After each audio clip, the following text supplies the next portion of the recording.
नमस्कार दोस्तों, मैं पूजा यादव बीइंग ऑर्गेनिक से जैविक खेती और बागवानी में आपकी साथी। फ्रेंड्स, हमारे चैनल पर जैविक खेती, वर्मी कंपोस्ट और बागवानी से जुड़ी हर संभव जानकारी आपको दी जाती है।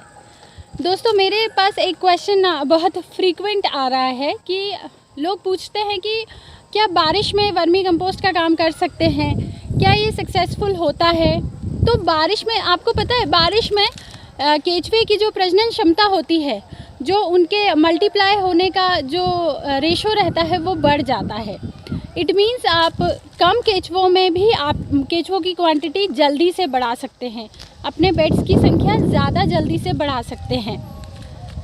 क्योंकि क्या होता है, गर्मी का जो टाइम होता है उसमें खाद जल्दी बनती है, लेकिन जो बारिश का समय होता है उसमें केचुओं के जो मल्टीप्लिकेशन है वो जल्दी होता है।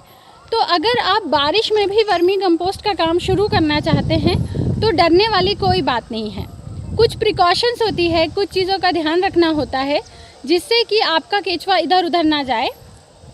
उसके अलावा बारिश एक बहुत अच्छा समय है वर्मी कंपोस्टिंग का काम शुरू करने के लिए।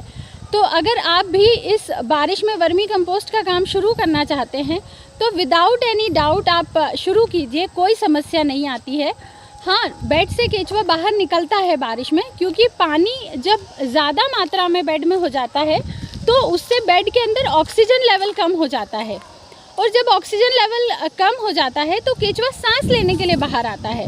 और जैसे ही बारिश बंद होती है, बेड अपनी नॉर्मल अवस्था में आता है, तो वो फिर से अपने बेड के अंदर चले जाते हैं। और अगर वो नहीं भी जाते हैं तो आप मैनुअली उनको निकाल कर अंदर डाल सकते हैं। उसके लिए कुछ एक ट्रिक्स होती हैं जिनका उपयोग हम नॉर्मली अपनी यूनिट्स पर करते हैं। अगर आप भी इस बारिश में शुरू करते हैं तो मैं आपके साथ में नेक्स्ट वीडियो में वो ट्रिक्स शेयर करूंगी जिनसे आपका 99% तक जो केचुआ है वो बाहर नहीं जाएगा, वो आपके गोबर के अंदर ही वापस से सेट हो जाएगा। तो ये अगर आपके माइंड में भी है कि बारिश में वर्मी कंपोस्टिंग का काम खुले में नहीं किया जा सकता है, तो ऐसा बिल्कुल नहीं है। मेरे जैसे कई लोग हैं जो ओपन में ही ये काम कर रहे हैं। ओपन में इसलिए कर रहे हैं क्योंकि ये सबसे ज़्यादा एक मतलब कॉस्ट इफ़ेक्टिव होता है, इसमें आपका ज़्यादा खर्चा नहीं होता है, और क्लाइमेट के हिसाब से, हर चीज़ के हिसाब से ये सबसे बेस्ट मेथड होती है। इसे विंडरो मेथड कहा जाता है। तो अगर आप ओपन में भी स्टार्ट करना चाहते हैं तो बिल्कुल कीजिए। एक बेड से शुरू करना चाहते हैं तो एक बेड से कीजिए। आने वाले 2 से ढाई महीनों में आप 3 बेड का केचुआ खुद ही प्रिपेयर कर लेंगे। तो अगर आप ट्रायल बेसिस पे भी शुरू करना चाहते हैं तो आप बारिश में शुरू कीजिए, कोई परेशानी नहीं होती है।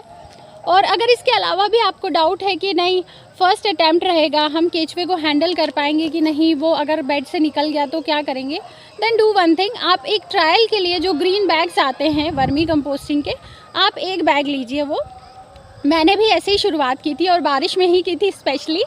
तो आप वो ग्रीन वाला बैग लीजिए, सिर्फ एक ही बैग लीजिए जस्ट फॉर ट्रायल, और उसमें आप आपका केचुआ मल्टीप्लाई कर लीजिए। आप उसमें करेंगे तो आप एक तरीके से सेफ़ हो गए कि आपका फर्स्ट अटैम्प्ट है, आपको लग रहा है केचुआ बाहर ना चला जाए, तो आप उसमें यूज़ कीजिए, कोई समस्या नहीं है। पहली बार में आपको पता भी चल जाएगा कि कैसे इनको हैंडल किया जाता है, कैसे फीड किया जाता है, और केचुए के बाहर जाने की तो संभावना ही नहीं है। वो तो पूरे तरीके से पैक रहता है, जालियाँ लगी रहती है सिर्फ उसमें आइट साइड से। तो आप उस ग्रीन बैग को लाइए, उसमें शुरू कीजिए। तो आप आने वाले 3 महीने में एक बेड से 3 बेड का केचुआ मल्टीप्लाई कर लेंगे। और अगर उसके आगे की बात करूँ तो 3 से 6, 6 से 12 आप बहुत ईजीली मल्टीप्लाई कर सकते हैं। केचुआ सिर्फ एक बार ख़रीदना होता है, उसके आगे वो खुद ही बढ़ते जाते हैं। तो आपको कभी फिर लाइफ लॉन्ग केचुआ ख़रीदने की ज़रूरत नहीं पड़ेगी। तो दोस्तों, अगर आप भी इस बारिश में अपना वर्मी कंपोस्ट का यूनिट लगाना चाहते हैं तो लगाइए, कोई समस्या नहीं आती है। और कोई डाउट हो तो आप कमेंट बॉक्स में बताइए, हम उसका भी आपको सॉल्यूशन प्रोवाइड करेंगे। अगर वीडियो पसंद आया हो तो अपने फ्रेंड्स के साथ शेयर ज़रूर कीजिएगा, और अगर कोई क्वेरी हो तो बिल्कुल बिंदास पूछिए, हम यहाँ जवाब देने के लिए ही बैठे हैं। Thank you.